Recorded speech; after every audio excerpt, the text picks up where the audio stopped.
Olá, eu sou Poliana Ribeiro, bem-vindo, bem-vinda à terceira aula do quarto módulo e aqui nós falaremos de antemão sobre a diferença entre espólio, herança, inventário e seus desdobramentos, certo?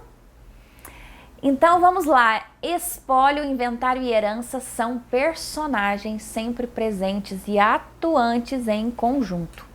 É um trio inseparável, porém estão longe de serem sinônimos. Trazem identidades próprias, definidas e muito relevantes no escopo da sucessão. Assuntos que envolvem inventário, sem dúvida, são um dos que mais geram confusão às partes, no que diz respeito ao direito, mas não menos importante, as questões afetivas, emocionais, financeiras e patrimoniais. Assim, devido a tantas dúvidas e distorções, já de antemão, pode-se definir essas 6 particularidades. Primeira, o falecido é chamado juridicamente de de cujus. Segundo, tanto o espólio quanto a herança fazem parte do procedimento sucessório, ou seja, quando o indivíduo vem a óbito e este possui patrimônio, se faz necessário a lavratura do inventário, de modo que cada um dos herdeiros recebam a parte que lhe cabe do seu quinhão hereditário.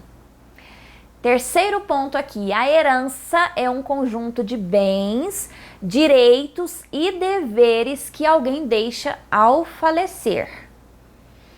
Item 4, o espólio já é a reunião de bens deixados que farão parte do processo de sucessão, formalizando a transmissão dos bens deixados aos herdeiros, ou seja, trata-se da reunião de todos os bens que serão partilhados através do inventário entre os herdeiros necessários ou legatários. Quinto, o inventário é a lista dos bens deixados e a disposição da partilha. Sexto, caso o falecido não tenha deixado bens a partilhar, deverá ser lavrado o inventário negativo, que é um dos assuntos que nós vamos abordar em seguida. Então, olha só, a origem do termo espólio vem do latim spoliare, significava roubar ou tirar a roupa de alguém, pode acreditar. Já ouviu falar nos espólios de guerra? Então, após uma guerra, os espólios são bens e riquezas que os vencedores conseguiam tomar para si. São, em outras palavras, os bens deixados por aqueles que foram derrotados. No mesmo sentido, no direito, espólios são os bens deixados por um indivíduo em ocasião de sua morte aos sucessores hereditários, ou seja, aos herdeiros. Então, muitas pessoas confundem estes dois termos, espólio e herança, acreditando tratarem-se das mesmas coisas. No entanto, como mencionado, o espólio é o conjunto de bens deixados pelo falecido. Porém, nem sempre o falecido deixa somente bens a partilhar.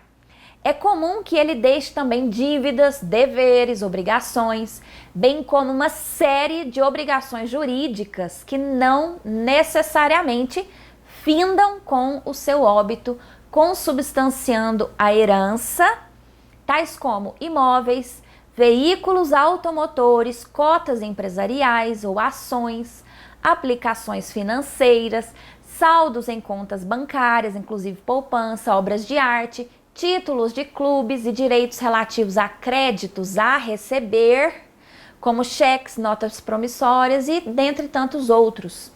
É possível ainda integrar ao espólio bens imateriais, tais como marcas, propriedades intelectuais, direitos eletrônicos, canais no YouTube, conta nas redes sociais.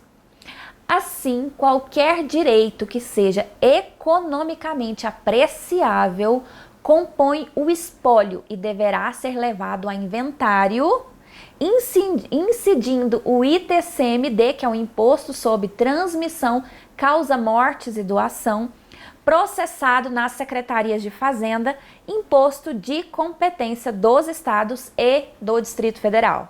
Logo, a herança é tudo aquilo que foi deixado pelo indivíduo falecido, incluído o espólio, mas não se limitando a ele. Vale dizer que a herança abrange o espólio.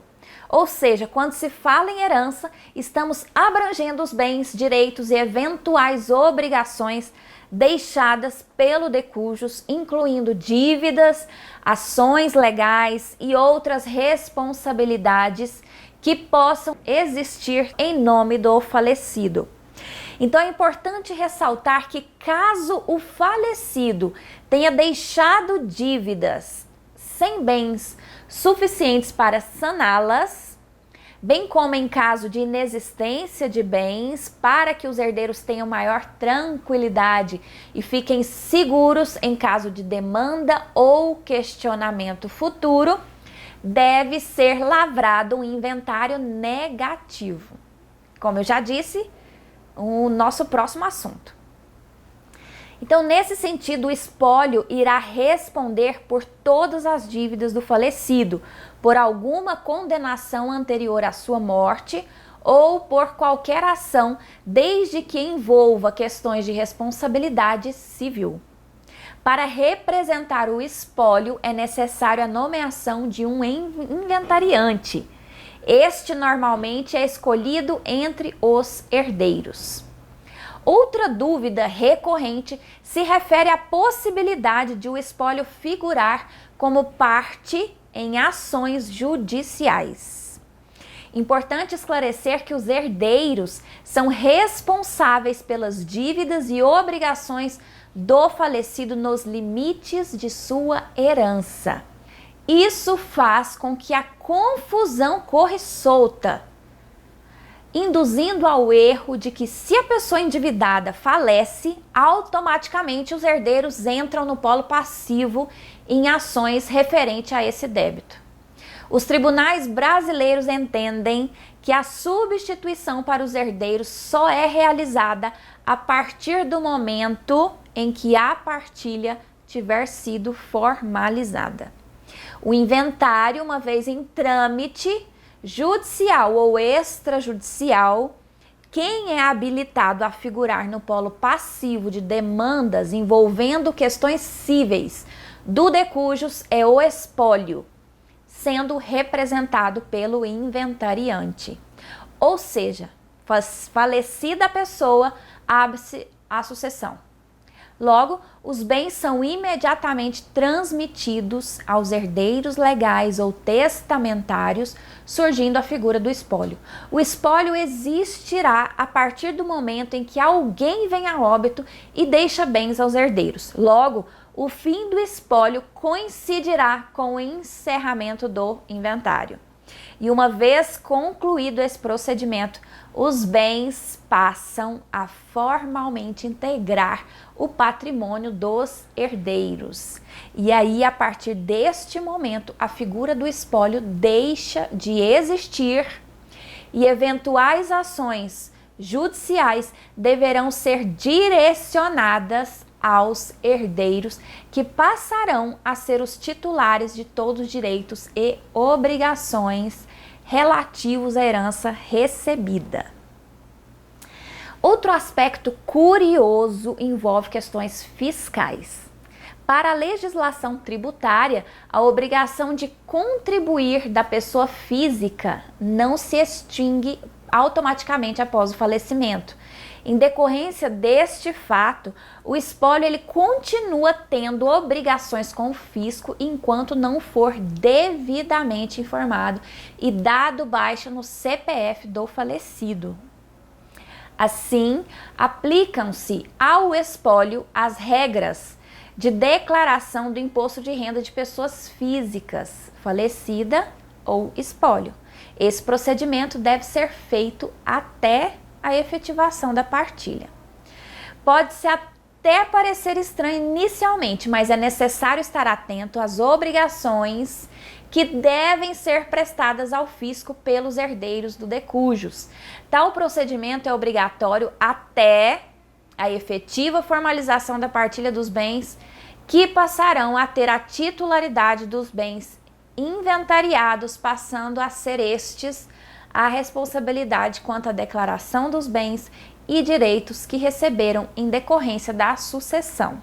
Então, após o fim do inventário, é necessária a realização da declaração final do espólio, que deverá ser realizada no ano seguinte ao seu encerramento, dando por finalizada a vida fiscal do falecido, dando quitação às obrigações com a Receita Federal.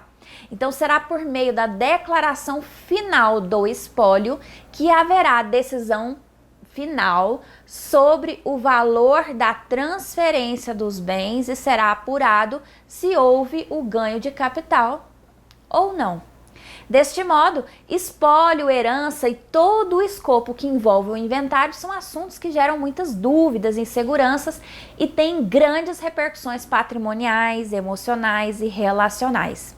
Ao perder um parente próximo, a família precisa de todo o apoio necessário para o enfrentamento de todas essas questões. Lembrando que atrasos e erros poderão ser fatais, provocando consequências graves, tais como multas, bens impedidos de serem movimentados, dificuldade de relacionamento entre os herdeiros, além do prolongamento da dor. Então, no intuito de evitar tais dissabores e que uma situação indesejosa perpetue ao longo de gerações, porque sabemos que acontece, o planejamento sucessório é uma opção bastante interessante e viabiliza a tranquilidade da família.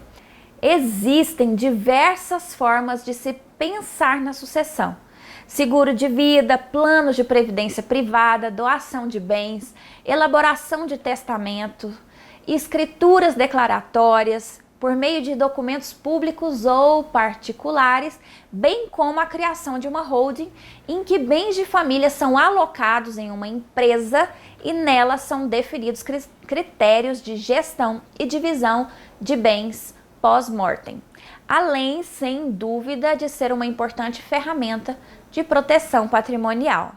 É importante que sejam avaliados caso a caso qual a melhor estratégia e ferramenta para o planejamento sucessório de cada família, a depender de vários fatores e interesse dos mesmos, de modo que seja viabilizado o meio mais eficaz e seguro do planejamento sucessório com o menor custo possível.